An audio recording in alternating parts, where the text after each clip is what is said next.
To give these 6 finalists a round of applause that they deserve, because they worked really, really hard to get here, many, many hours to dance for 2 minutes.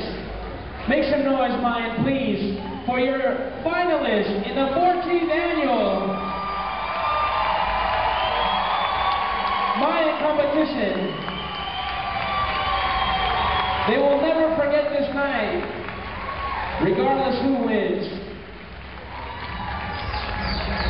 Would you guys like to know your winner? Let me hear you say yeah.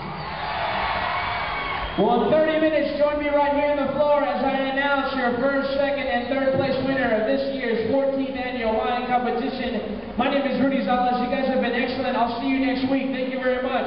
Pedro, tira la música.